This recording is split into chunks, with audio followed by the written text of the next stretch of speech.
And more on our big story, Conservative author Dinesh D'Souza, and joining us a man who's never shy about saying what he thinks, comedian and author Penn Jillette. So, Penn, you've been listening out the back there. I have. Any initial thoughts? It's rather troubling to me to agree with you on everything. I didn't really know what to do. I was sitting back there going, Piers is right on everything. I think the basic thing that troubles me so much is that everyone who's running for president and vice president, they are good people that don't have hidden agendas. They have differences of opinion. And to my taste, not enough differences of opinion. They're too similar to me. But the idea that Obama, who I don't agree with on all sorts of things, would ruin the country, or that he has an agenda to bring America down in the eyes of the world, does seem, I think the term is bug nutty. Yeah, I mean, look, let's come to another point of yours, Dinesh, because you say here, Obama wants to put Americans more in debt.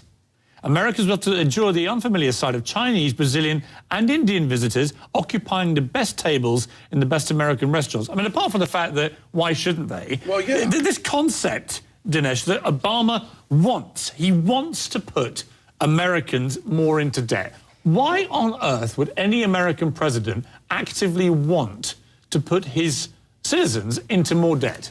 Because if American citizens and if our children and grandchildren are saddled with more debt, at some point they're going to have to pay that money back. A good deal of our debt is held by Kuwaitis and by Saudis and by Chinese. So debt becomes a way of settling America's global colonial debts in Obama's mind. Now, let me say a word here. Obama has added $5 trillion to the national debt. The highest deficit by Bush, who was a big spender, by the way, was $500 billion. The lowest Obama deficit is $1 trillion. There's no doubt that if there wasn't a Republican Congress, Obama would have spent even more. Now, imagine if he gets a second term, adds $5 trillion to the national debt. America will be $20 trillion in debt, $10 trillion of that added by one man. So from George Washington... You're chomping at the bit here, get it? You sound like you have a conspiracy to bring America down. And of all the things you can say about Obama, that's just not true. And I'm not an Obama supporter, but what you're saying is insane and wrong. Well, you're attacking a complete straw man. We actually know that Obama has a hidden agenda. Obama leans over to the Russian President Medvedev, taps him on the thigh and says, listen, Mr. Medvedev, I want to give you certain things about missile defense, but I need flexibility. You got to wait till after the election, because Obama's admitting that if I told the American people now what I wanted to do, they may not vote for me. Yep. So wait till after the election and then we can do business. So we know he has a hidden agenda. We just don't know fully what that is.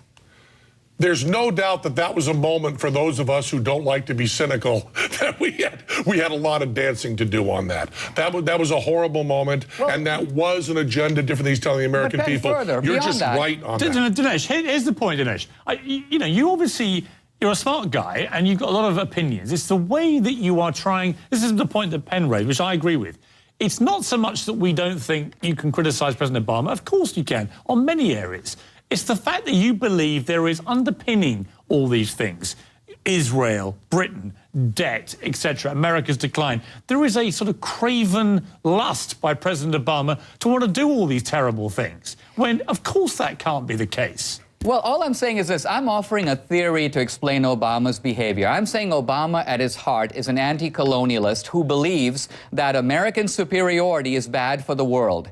He believes that America is a dominant power that projects its power badly in the world. What Obama would like to do is pull back America's footprint in the world, because he thinks we've been stepping on the world. So I'm not saying that he's an evil guy. I'm simply saying... But hang on, Dinesh. Let me jump in there. There is another way of looking at this, which is that actually a lot of the damage to America's reputation as a superpower had been done in the previous 8 years in the way that America responded to 9/11 by going into what many viewed as an illegal war in Iraq, with all the fallout that occurred there, then going to Afghanistan, committing hundreds of thousands of troops, American troops, at vast expense, which also drained the economy, when there were many other ways that you can go after bad guys in this world, as we saw with Gaddafi, when no American troops were committed and he got taken out and there was a totally different game plan. Obama, perhaps, should be credited with actually not wanting to just stamp around the world behaving like some sort of imperialistic bully. Because that's how some people outside of America and some here have viewed what happened in places like Iraq. Well, the problem is this, and that is in Libya, Obama used force, claiming that he was preventing genocide. Now, how many people had Gaddafi killed at that point? About 250.